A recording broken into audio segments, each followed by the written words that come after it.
everybody, it's Romania Black, and I'm going to be really honest, it's been about 10 days since I've watched episode 15 of Thousand Autumns, mainly because I had gotten so excited, and I wanted to watch ahead and see episode 15, and then I did, and then I was like, oh girl, you still have, like, not only do you only have one episode left, but you have a poll going on to determine what's going to happen once you start the novel. You need to slow down and wait for that. So, we did have a poll over on Patreon to determine how next week is going to go. So I'm going to talk about that here just briefly before we dive into these comments. In case if you're wondering, next week we will take a break. That'll give me some time to record and get caught up and get ahead. So we are going to take a break next week. There will be something on the channel on Mondays, so don't worry about that. But also, what we will be doing is we had this poll over on Patreon, insert picture of poll here, and you can see that I gave everybody 3 options. Option 1 was that I would react to the novel first, and that I would do the audio drama second and react to both. Option B was to react to the audio drama first and then react to the novel chapters second. It was the least popular, so that one was out. And then the third option was, look, it may seem a little bit repetitive for me to react to the novel chapters and then react to the audio drama about the exact same thing. And I understand that with Heaven Official's Blessing and Modao Zushi, some people had a lot of trouble getting a hold of the audio dramas, and they're like, I can't follow along because I don't have access to the audio drama files. So the option that everyone, the majority chose, the option that won by double the votes of option A, was option C, where I'm just going to react to the novel chapters. I am going to listen to the audio drama off screen, and if there are any moments you should know about after I've reacted to the novel chapters, and if there's any moments you should know about, I'm going to tell you in the video. So that's what we're going to do. So that way people don't have to worry about scrambling to find the audio dramas, whatever, but I will be able to talk to you all about the audio drama in the reactions and discussions themselves. So that's what we're going to do when we start the novel. And Reiki and Be Happy, our moderator, and Reiki, who has been so kind and generous to give me these files for the donghua. Reiki has supplied me with the digital copy of the novel, which is amazing. Thank you so much. And Be Happy has supplied me with the physical version of the novel. So thank you so much. So it's going to be extremely exciting to dive into in 2 weeks. We're going to be diving into the novel, and I can't believe we're already here. We're already there, but I've been waiting for it for a while. So, but also, special shout out to Reiki, because they have given me these donghua episodes. You've been amazing. I cannot tell you how helpful that has been, because I've used Bilibili, I've used Tencent in the past and their apps, and it's just not, for reacting, it's not very user friendly. So this has been a tremendous help, and I've really appreciated it. So thank you so much. And thank you, Be Happy, for moderating and being so kind. And thank you, all of you, for watching with me and celebrating this donghua. It's been so much fun. I'm excited to see the finale of this, and then I'm even more excited to dive into the novel in a couple weeks. But before we start that, there were 3 comments for episode 13 that I want to go over with you all. And any comments I have for episodes 14, 15, and 16, I will be carrying over into the novel. So we will get to those. But Claro, for episode 12, said, Shen Qiao showing the evil spirit in him was very interesting. I don't understand very well when they said implanted, but my guess is that Shen Qiao in that situation could have started to have maybe demonic feelings with all of Yang Wushi's lecturing. He really was conflicted, but then he did what it did, and it was really cool. So yeah, I don't know if the demonic infatuation that Shen Qiao had was just from their spiritual transfer, or was he actually influenced? I don't know. We'll find out in the novel. But Claro also said for episode 13, props to Bai Rong. She was so cool for not telling on Shen Qiao. It reminds me of the episode where Yang Wushi was teasing Shen Qiao on how Bai Rong was in love with him and that he was a fool for love. Like he himself is not in love too and in denial. Of course! Yeah, Yang Wushi, my dude, you are fooling no one. And then finally, Rast for episode 13 says, Shen Qiao says to, quote, try to understand the spirit. I think he meant for Shiwu to pay attention to the feeling that it gives him. Shen Qiao knows he can't follow the movements, but Shiwu did understand how Shen Qiao was feeling afterwards. Yes. So I thank you all so much for your comments. I have really appreciated them. I'm so excited for the novel, but we have one more episode of the donghua to watch and talk about, and we need to give that due attention. So thank you for waiting for me to get to this point. I really appreciate it. I have put on a sweatshirt because it was starting to cool off outside. I've got some hot tea. I'm ready to go. I'm so excited. So we are going to start episode 16 of the donghua for 1,000 Autumns. And we are going to do that here in 3, 2, 1, and let's go.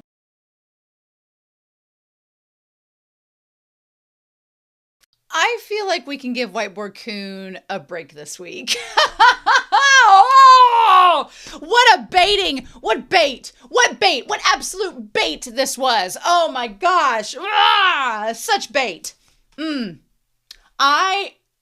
You all don't understand, or maybe you do. You probably do understand how much I'm looking forward to the novel. Because there's so much. I was hoping that this wouldn't be like an episode where they would rush things, because from experience in some donghua that I've seen based on my in previous experiences, they tend to maybe like rush through a couple of components, and I was like, I don't want them to do that for this. And they didn't. They didn't rush through it. They were like, okay, we're going to set things up. Hulongu is still around? Or does Duan have a new master? The what? Are they going to perform a seance to bring Kunye back from the dead? I guess we'll find out. But yeah, we need to talk about this episode and walk through it, because there wasn't really a lot of exposition that was new. It was mainly just Shen Qiao going and saving his man. And I was like, that's how you do it. So I want to bring up some visuals to go along with my discussion, since Whiteboard Coon is not gracing his presence in this episode. So we're going to do that here in 3, 2, 1. The biggest question I have throughout all of this is, how did they transport Kunye's corpse from where Qi Ying's people were to wherever the seance is happening? I don't know. I think it's very fitting. I think it is very fitting that we started the episode doing the recap, talking about Kunye and what's going on there, and then we end the episode with Duan being like, "Oh my God, my lover Kunye," and they're like, "Don't worry, just like WuShi will bring everyone back." I was like, "There's gonna be corpses resurrected all over the place." I'm fine with it. It's fine. But yeah, also we didn't get the ED. Not really. We got the OP at least a little bit though. So, okay, we go back to the borders where WuShi had stood up on that little bridge there and had watched Duan go through. So he'd watched him go to ye old castle there. And then we see that Shen Qiao is doing the exact same thing. He's following through. And he has realized that WuShi is in trouble. And look. At this point in the story, is Shen Qiao in love with WuShi? I need to read the novel to see how the novel characterizes it as. In the donghua, I would categorize it as, I don't know if Shen Qiao is in love with WuShi, but he cares about him. He's just being a little bit of a tsundere about it, not wanting to say.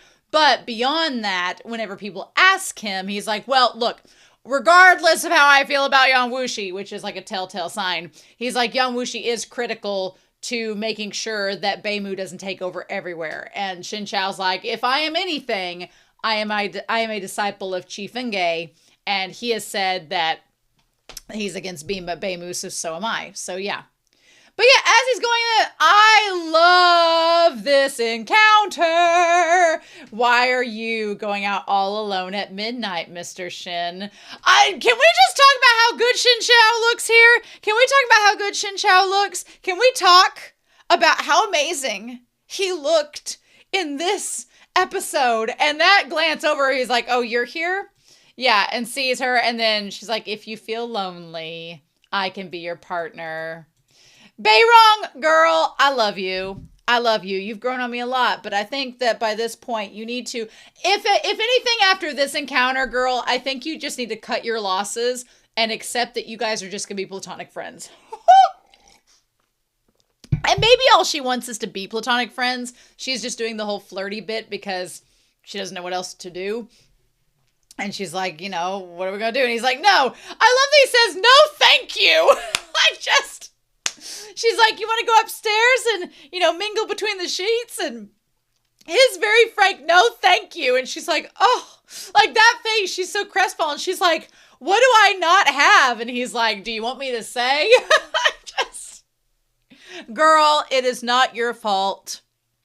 It is not your fault that you you weren't given an external sex organ, girl, that what Shen Qiao is after has. You can't help that.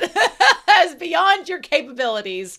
But I feel bad for her because she does genuinely like him. She's like, no, wait a minute. And she's like, I heard you abandon your powers by yourself and almost lost your life. How are you? Why did you come here?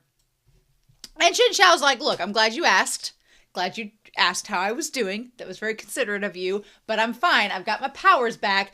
I think Shen Qiao knows that it was because of Yang Wushi's actions that he was able to be in this state that he's in now, that the poison was gone. He was able to clear everything and start over. He knows that. He tells Yang Wushi as much as that when they meet back up again, even though Yang Wushi's like, I didn't know I was going to be doing that. So I think that Shen Qiao is a little bit more forgiving of Yang Wushi because he's like, well, technically because of him, I'm fine. I'm right as rain now. So that's not really a concern for him. He's like, I have my arrangement. And she's like, are you going to the dragon meet? And you can tell she's like, hey, everybody's meeting there. It's not going to go down great. There's like 5 guys there. They're going to gang up on your boyfriend. I wouldn't go there if I were you. It wouldn't be me. It's interesting that Song Jijing is not there. He's not there. Neither is Juju. All of Heihuan sect, they were like, whoa. You guys want Yang Wushi? We're not getting involved. We're not saying that we went against the sect oath. Y'all take care of it yourselves. We're going to hang back here. We're all good. Except for Guan. But Guan is kind of sleazy, as Yang Wushi said. So it's not surprising that he's there. And she's like, do you wish to save Yang Wushi? And that look, Shen Qiao, actions speak louder than words. But Shen Qiao's like, yeah, I've kind of decided I want to save him. And she's like, well, Mr. Shen, you don't have to be good to him considering his attitude towards you. I will say that I'm glad that Rong brings this up. She's like, look, I know you're a guy that likes to save everybody, but Yang Wushi was kind of crappy to you. She's like, I was there when he ditched you with my master, and that was kind of a bad deal. She's like, you don't have to save him just because you're a nice person. And Shen Qiao, I can tell Shen Qiao's like, he's debating on what to say there and his morals and where he stands and everything. And he's like, well, he isn't a good person indeed. Yeah, I like that Shen Qiao's like, look, I know he's not a nice guy, but many things rely completely upon him. And maybe Shen Qiao, does Shen Qiao have the I can fix him mentality? Interesting. I don't,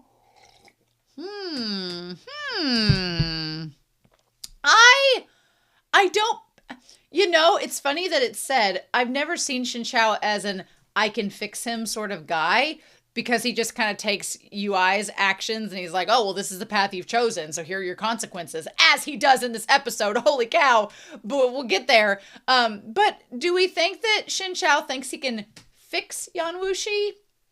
Or is he going to, through the rest of the story, learn to love him despite his flaws? And maybe, just maybe, Shen Qiao's kindness will rub off in many ways onto Yang Wushi. I don't know. But yeah, I do think that it's a good cover for Shen Qiao right now. He's not completely figured out his feelings towards Yang Wushi. So he's like, look, yeah, he's a nasty guy, but we kind of need him to live. So I've got to go save him. Sorry that you got mixed up in all of this. He has to remain alive. And she's like, whoa, wait now. She's like, you need to wake up. You can't defeat them. It was lucky you survived. I'm like, actually, girl, he's pretty good on his own. And I like that when she tries to get near me, kind of recoils, because even though she did not give away his and Shiwu's position, she was with the people that killed that old man. And Shen Qiao's like, I can't completely trust you. So he's like, I made up my mind. I'm going to go. And she's like, oh. I do feel I like Rong a lot. And I want her to get out of that sect, because Shen Qiao's like, you're not like She's like, I'm not authorized to order you, but you need to take care of yourself. He's like, don't become like Huo Zhijing or San Jingjing. He's like, don't become like those people. He's like, you're better than that. He's like, I'm going to go do my thing, but you need to do your thing and get out of there. So he's like, you're different from them. I like that he at least acknowledges, he's like, come on, girl, just wake up. But I hope they can be friends in this story. Ugh. And he says sorry and moves on. I hope, yeah, she's like, Shen Qiao, I hope they can become friends. And I hope she can come to accept that he's not going to be with her. His mind has been made up. And now he's clearly seeing how hot Yan Wuxi is. So there's that. Okay, when we got to Hulongu, okay, do you see this little like turret thing over here? It's in the corner. It's like in the left-hand corner. It's like a little watchtower kind of thing. I thought it was a well. I thought it was like a well a la The Ring. And I was making a joke and then realized, nope, girl, that is not to scale. So yeah. But yeah, can we also talk real quick about the fact that how come every evil layer in media has to look so old and dusty and decrepit? Sure, they're evil, but can they not have interior decorating skills? I think of a character, I said it in the reaction, but I think of a character in Modao Zushi. I'm like, he would not stand for an unsightly home. He would be the most hospitable house guest as he was trying to kill you. Don't trust and believe. Don't get it discouraged. Like, why does every evil layer have to 9 times out of 10 look like a creepy crawly dungeon? Why can't they have interior decorating skills? Why can't they want luxury even though their hearts are filled with malice? Why not? So Duan goes up into the tippity top of Hulongu, gets up in there, and he meets secretly with the abbot. And he's like, we're gonna capture old Yan Wuxi here. You know, these guys, I wouldn't describe them as the most clever of all of them. I mean, I think that on the surface, I was like, surely you two are not just like meeting out in the open to like think that Yan Wuxi isn't going to catch on or try to do anything, especially with the ring. Like the flower ring, I was like, my dude, did you not think Yan Wuxi was going to try to steal that ring? Was that not part of the plan? Or, because I feel like it wasn't part of your plan for him to steal the ring. I feel like the abbot and Duan met on top of Hulongu's tower to lure, because they can see all around. They get like the full 360 view of the area to lure Yan Wuxi up there. But then I feel like once they got to talking and Duan got kind of zealous and pulled out the ring, he wasn't paying attention and Yan Wuxi snuck up and snatched that sucker away. And I was like, well, you kind of deserved that, to be honest. So I was like, you know, I was like, what did you think was going to happen? So that's interesting. Also, I want to point out that the abbot, the colors he's wearing with the purple and red, it's funny that he describes himself as this like paragon of justice when his color scheme is basically the same as Yan Wuxi. I don't know if that's just intentional or if the novel's going to touch on that. I don't know.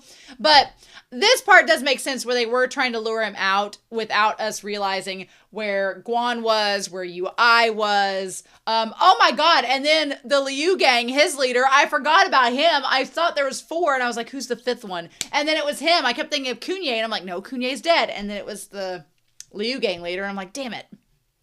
So yeah.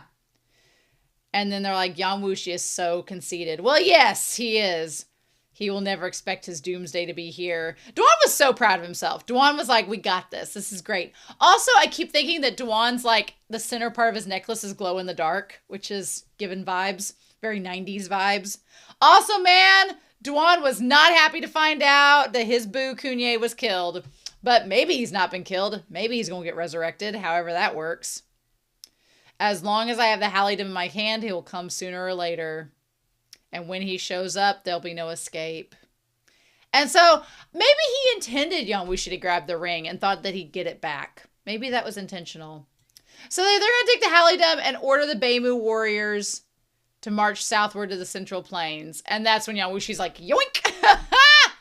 Okay, so Duan seems to know, or knew until the ring was destroyed, mind you. He seemed to have an idea of how to use the ring to command the troops in the Central Plains. Now, that's not given away. The ring is destroyed now. So maybe that's a moot point. But damn, I don't think that they had predicted him taking the ring. I don't think that was intended. And then Yan WuShi sitting up there on top of the tower in all his glory on his side like the bitch that he is. What a slut. He's like, I didn't expect it was the Halliedom that could command the Beimu warriors. Imagine that. He's a god. I freaking love him. It deserves my ownership. I freaking love him. I cannot wait to get in the novel with him. What a man. This episode is called Grace of the Gentleman, which is all about Shen Qiao, not about Yan WuSi. He's like, or I love how they animate him. Will you swap it for the last volume of the Celerity? Now, here's the thing. Do I think that Yan WuSi still wants the Celerity all for himself? I don't know. Maybe, maybe not. But it's interesting that he did believe they had the Celerity. I don't even know if they had the Celerity. They just were like, everything like kind of fell apart once the battle got started and all became chaos. So they may not have had the Celerity. I don't know. I don't know how that goes. I don't know how they're going to do that. So I guess maybe in the novel we'll find out like what happened with the Celerity, but the ring is gone. Yeah. Because he's like, oh yeah, he says the last volume of the Celerity. So whenever Duan says it like that, I'm like, did Kunye make all that up and he didn't even know about it? It's like, he's like, oh, what volume of the Celerity? He's like, do you expect to leave here today? And he's like, yeah, I kind of do. Honestly though, I think Yan WuSi was cocky enough as he puts the ring on his finger that he thought he could get away from all of them, which... that was, underestimating some things. He's like, after our separation at the Imperialist Palace of Beifong, he's like, you should probably have not worked with these guys. You solicited the help of Duan Wenyang to kill me. I do like the Abbott's character. I do like his design. I'm excited to see him in the novel. He's going to be a lot of fun. I love him as kind of like this sort of, even though they wear the same colors, he's kind of a foil to Yan WuSi, which is a lot of fun too. And he's like, why don't you call upon the soul of Hulongu directly? Be careful what you wish for, my dude, because apparently that has happened. Okay, can we go back and look at that? Look how good he looks there. Look how good he looks. They knew this was the last episode. They're like, we're going to animate the hell out of this man. He looks amazing. I freaking love how he looks here. And Abbott's saying, I am always kind to people as you are conspiring to murder someone. That's nice. But I have prepared penalties for those who refuse to make connections. Oh, corrections. Okay. So he's like, I'm nice to everybody unless I'm not. He does not have Shen Qiao's convictions whatsoever. And Yan WuSi's like, yeah, let's get this over with. So they start fighting in all of this. And I love that they call him leader of the devils. Oh, he looks so good there. He looks so good there. They knew what they were doing. And during this battle, Yan WuSi comes back up. The Abbot and him fight. Oh, there's a really good shot. There's a lot of good action in this episode. And Yan WuSi's like, wow, this is really boring. So bye, I'm going to leave y'all. And as he's getting ready to go, they run after him to cut him off at the pass. And then he sends out all these swords towards Yan WuSi. Yan WuSi's like, well, shit, I'm actually not at 100% right now, so I don't really want to have to deal with all of these. And the Abbot attacking him. It's a miracle. 2 foes attacking at the same time? Never heard of it before.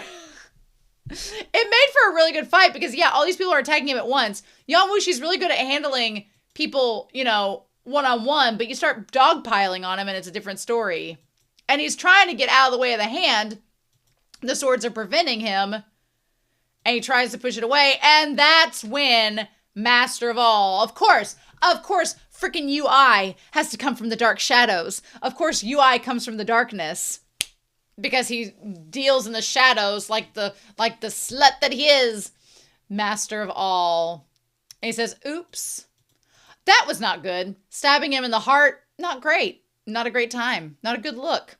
I loved Shen Qiao snapping the sword at the end because UI really does feel like a jack of all trades, but a master of none. And having a sword that says master of all and then it getting broken. It's like master of all, more like master of none. That's literally what he was like. And it was very good karmic justice there. But yeah. So all three of them going against him at once. And then Guan gets involved as the battle goes indoors into the depths of the dungeon. Seriously, the interior decoration needs to be improved. Duan, get on that. And then Shen Qiao's like, well, it seems like something's going on. I was like, hurry up, Shen Qiao. They're going to kill him. You hurry up and run over there, sir. But yeah.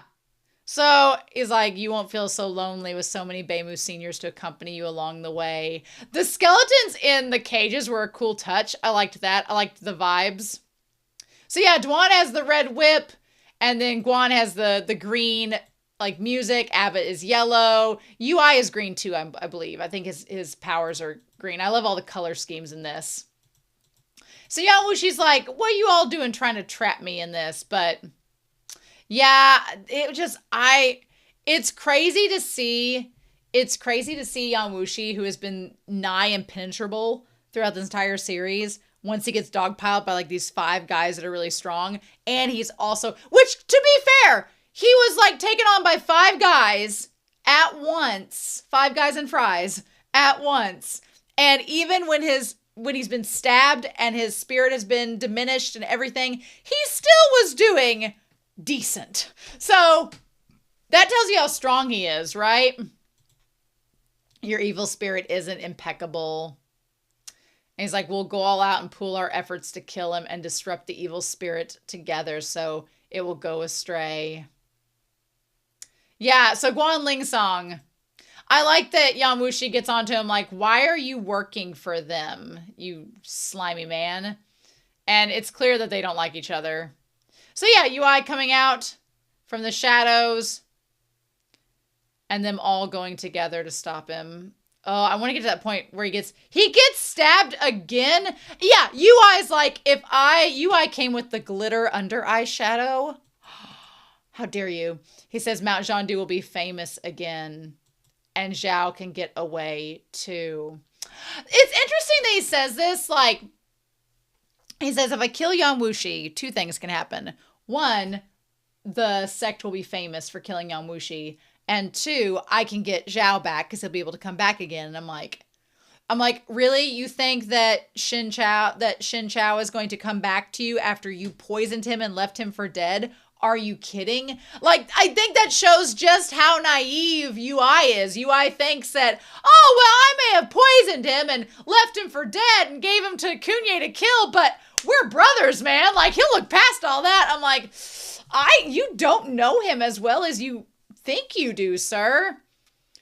The only thing was, I don't know if he ends up stabbing him where he originally stabbed him. I feel like they just did that for the continuity of the animation to make it easier, but this whole fight sequence where they like fought at the same time was amazing. The sequence was so good.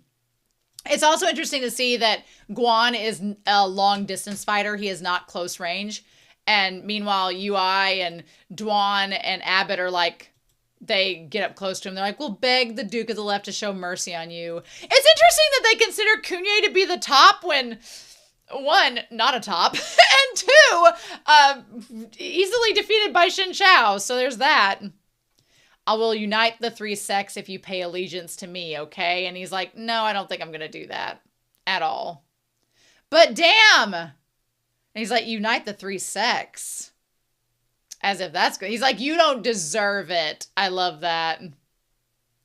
The shot of the Abbott there is really good. They did a really good job of animation. The animation in this episode is really good. If I were to go back and rewatch an episode, this would definitely be one of them because it just looked great.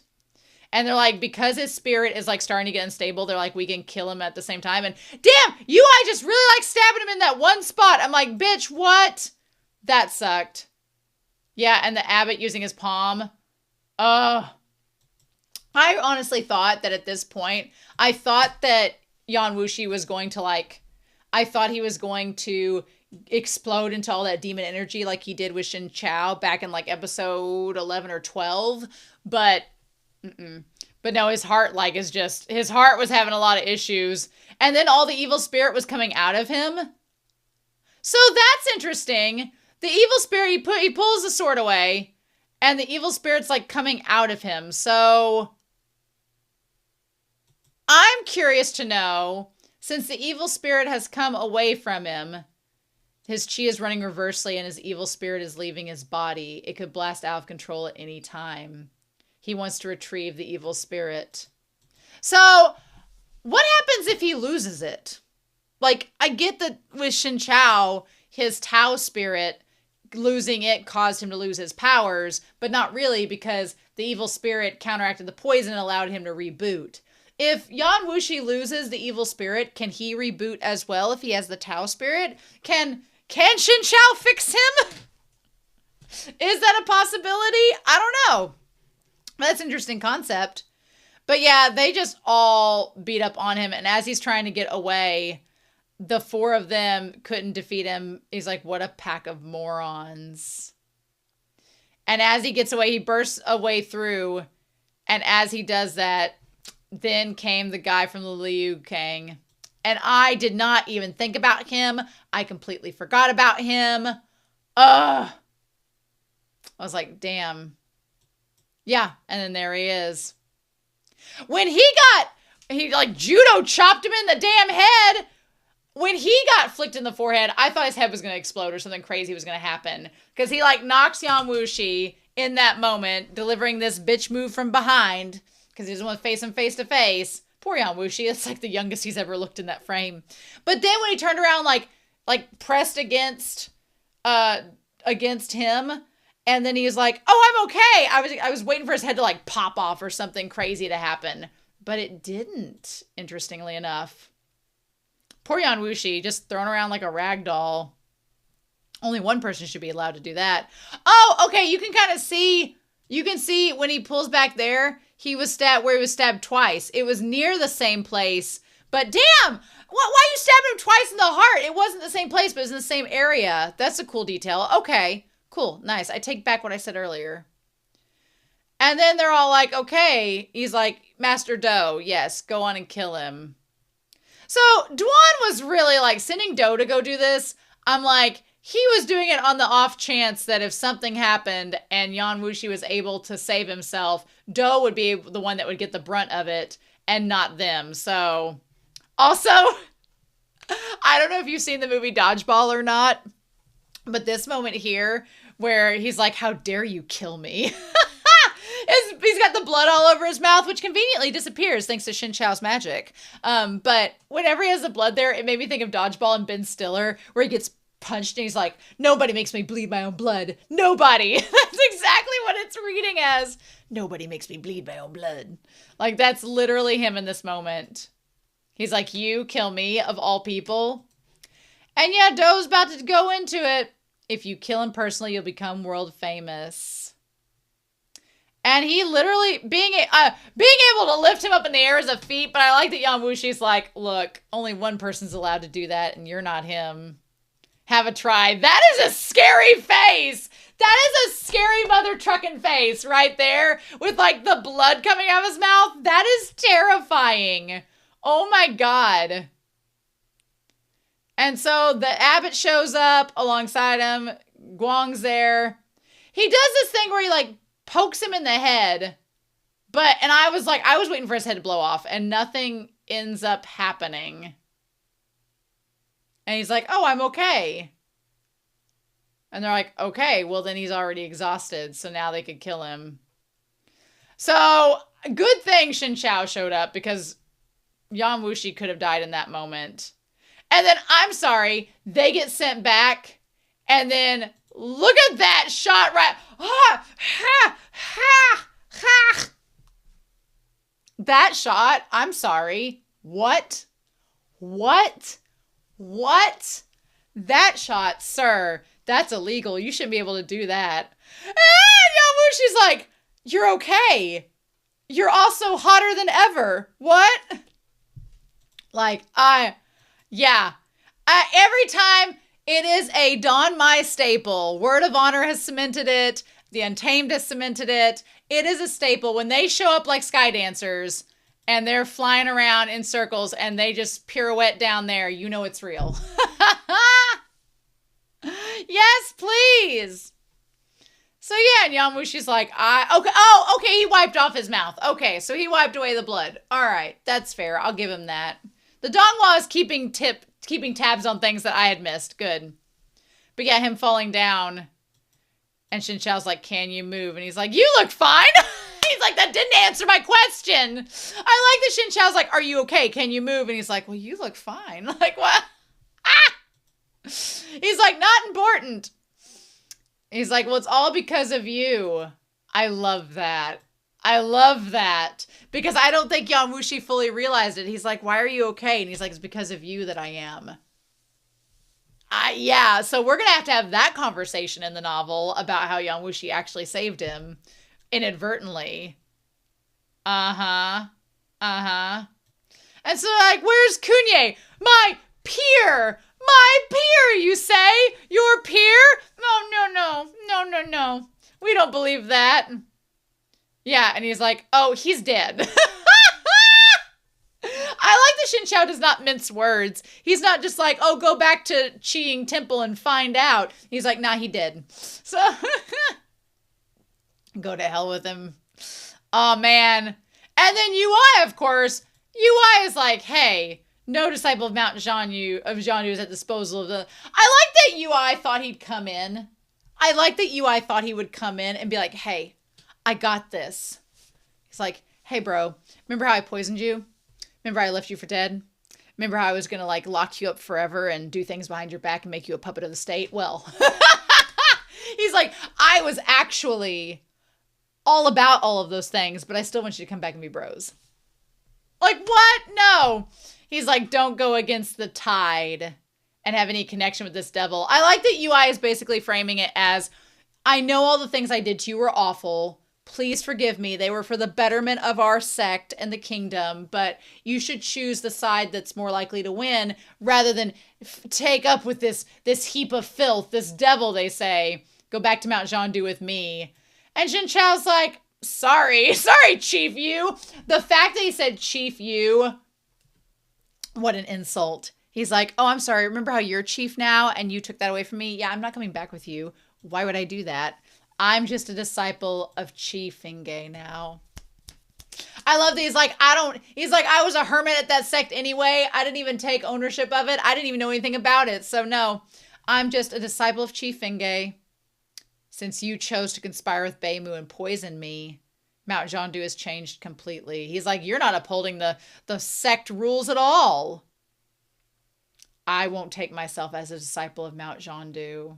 I like the guy Doe in the back's like, yeah, you're not going to stick with that sect. All right. And the Abbot's like, I know why he's not sticking with the sect.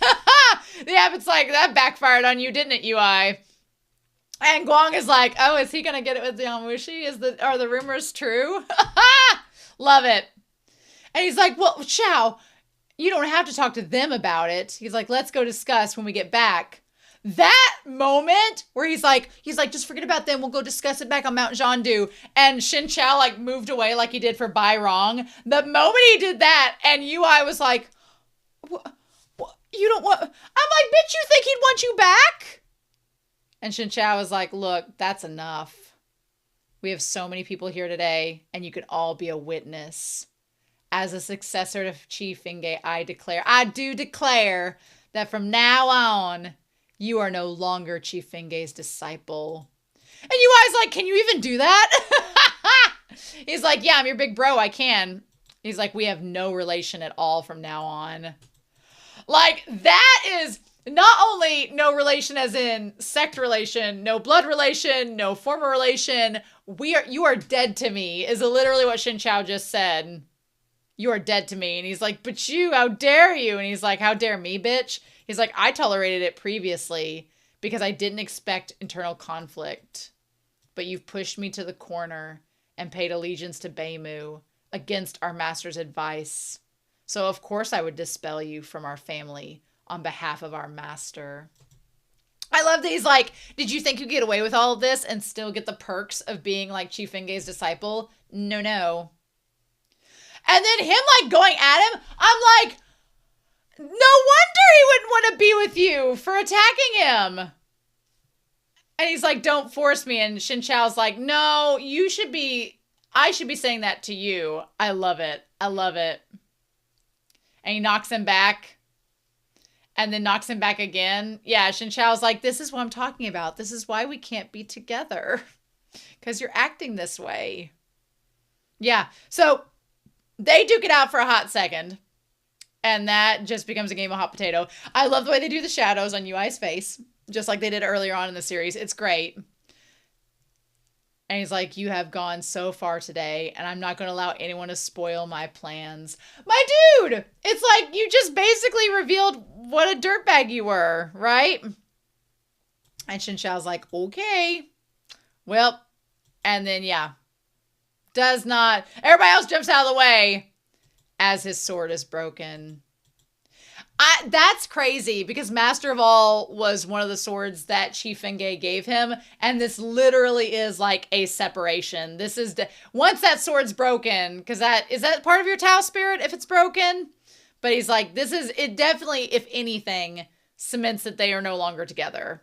It's like, no, we're now officially apart. You don't get the sword anymore. You're no longer getting the sect name anymore. No, you should know. I won't be just a puppet at your disposal. Even if I'm no longer the chief, I'm still Shen Qiao. I love that. I'm like, yes. Because I love that at first Shen Qiao was like, well, I've got to get back to Mount Xuandu, and I've got to do this, and I've got to do this for the sect. Now he's standing on his own two legs, being his self-sufficient man. Young WuShi, if he wasn't dying right now, he'd be really proud. I love that for him. And I'm a disciple of Chief Fengge. Yep. And then he walks past him like, bye, bitch. And he's like, okay, fine. He hobbles away and left the sword. Is anybody going to pick that sword up? Can you not reforge it? Like, we're just going to leave these swords behind as he hobbles away? I'm curious what UI is going to do from here. This whole thing, unfavorable conditions, made me think of Adventure Time. Unfavorable conditions! As Doe decides to get out of there. Surely somebody took that sword. I would take Master of All. Take the Master of All sword and give it to Yan WuShi. Let him have it. But yeah, and so Doe goes on after UI. So maybe Doe and UI are going to be a thing. That would check out. That would check out. And Yan WuShi's like, oh, well, you had a chance to kill him. I like that Yan WuShi, on his deathbed, stands up and he's like, hey, you could have killed that guy. Seems fitting that you wouldn't, though. But you couldn't change your bad habit of showing mercy to others. And Shen Qiao's like, now's not the time to joke, sir.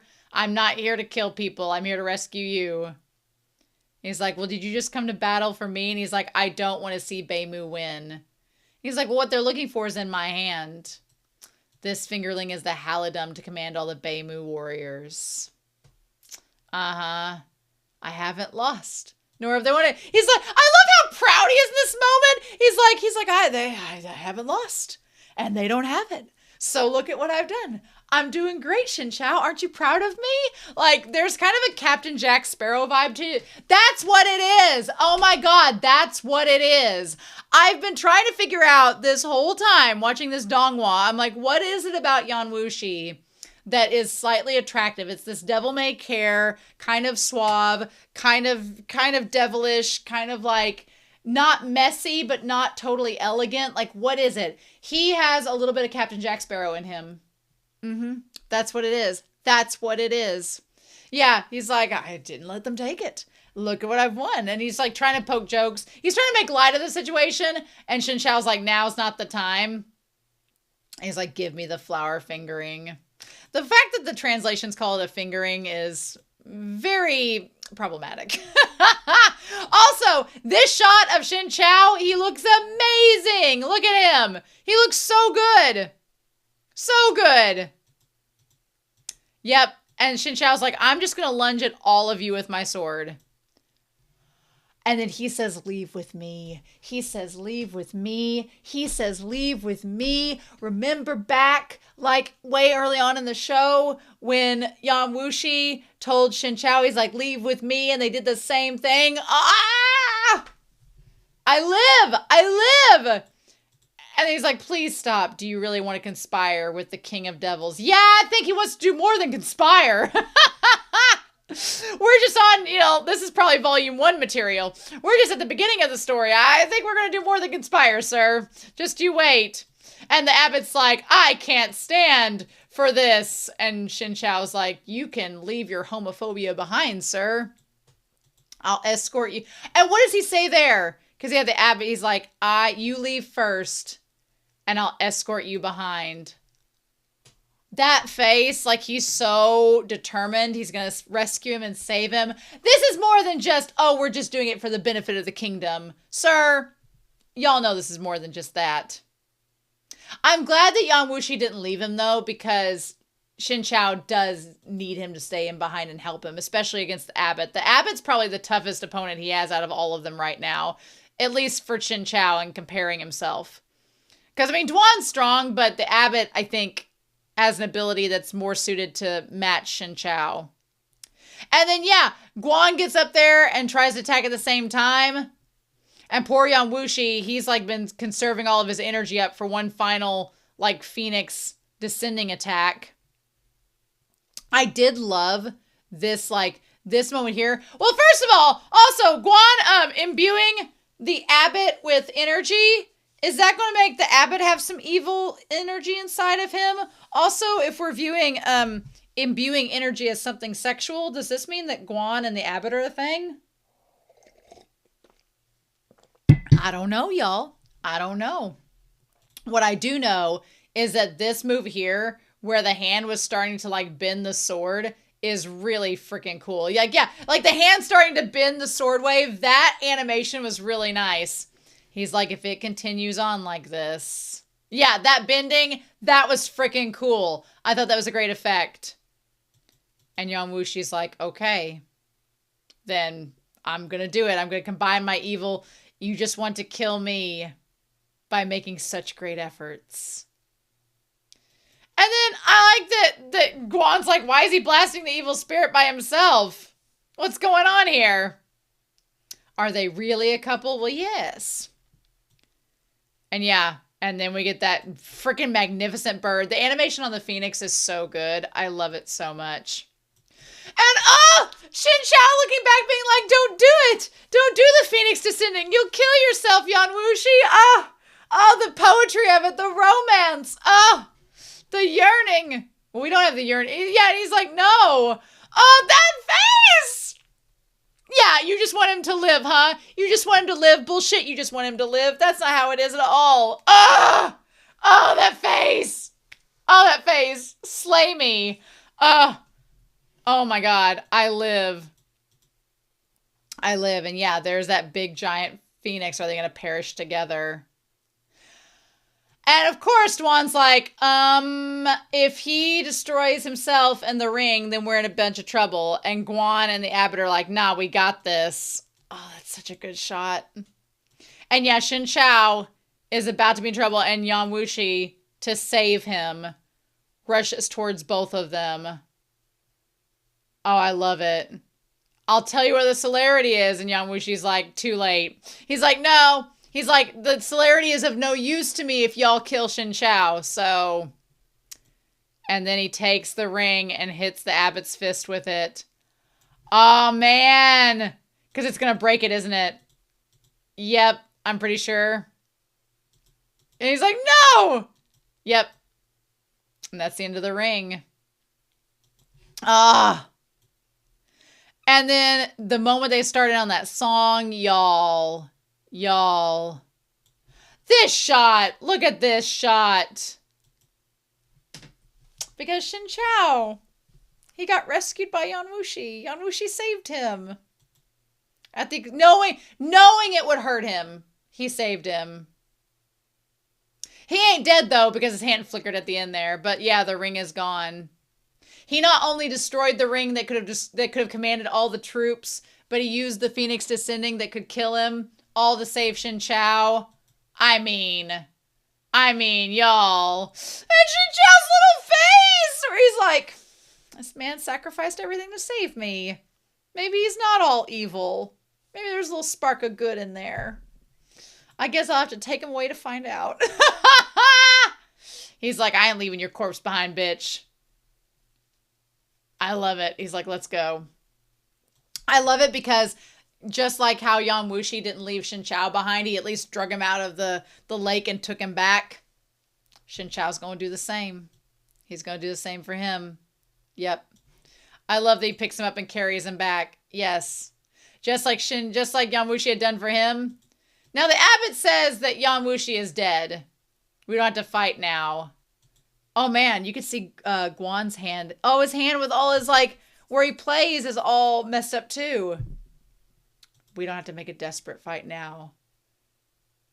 Let's give it further thought. Maybe, I mean, do they know that he's dead? Or are they assuming he's dead? Or maybe it was a mistranslation. They mean out of commission. That's a good shot of the both of them. I'm shipping them now. I'm shipping the abbot and Guan. I'm shipping them. And yeah, he walks off with him. Damn. So then we have basically this montage of everything leading us up to the end. I'm going to go ahead and skip to the end part. Yeah. I do love that as he gets to the part where he sees where he fell down. And he thinks back. He's like, that's where they found me. And now we're back to where we began. And yeah, that flicker of energy. He ain't dead. He ain't dead yet. Meanwhile, Duan goes back to wherever this is and sees Kunye's body as they're performing a seance. He's about to be resurrected. I mean, they were just friends. I don't believe that for a second. I don't believe that for a second. But yeah, this shadow of this man comes up. And he says it's his master, which, how is that possible? I thought Shi Fengge killed him. To be continued in the novel, am I right? Ugh. Oh my gosh. Oh my gosh. Y'all. Okay, well, the good news is we don't have to wait very long to start the novels. So I'm going to figure out the chapters. I'm probably going to do like 5 chapters at a time whenever the mods shared like the audio drama episodes and how they corresponded with the chapters. And I did take a peek of it a few weeks ago just to kind of get a heads up in my mind. And I think it was like one audio drama episode was 5 chapters, which usually 5 chapters is between around 40 pages or so, which 40 pages is a lot for me to read in one sitting aloud and talk about it. So that sounds about right. So we'll probably do 5 chapters at a time for this series. I know there are a lot of chapters, but it'll be fine. It'll be fine. But yeah, so give us a couple months per volume. That seems to be legit. So yeah, we're going to take a break next week. Let me get myself organized. I've already got something else planned for the channel, so don't worry about that. But in the meantime, whilst we're waiting, I am so excited. So around the 2nd week of March on Patreon, 3rd week of March on YouTube, we'll be starting the novel. Hope y'all are ready. Anyway, I also hope that you all have enjoyed these reactions and rambles to the donghua. I hope you stick around and join me for the novel readings. It'll be like an audio drama of the novel. It'll be like a reading you can listen to on the way to work. It'll be like a podcast. It'll be the best time. So let me know what you thought about the donghua down below. I'm so sad there's not a 2nd season. That's not fair, but what can we do? Anyway, I'm excited to hear your thoughts down below. Thank you for joining me with the donghua, but I'm not sad because in a week or 2, we're going to be starting the novel and I can't wait. So anyway, I hope you all have a wonderful week. Please stay safe, take care, and yeah, I'll be back very soon with more of 1000 Autumns. And I'll see you then. Bye.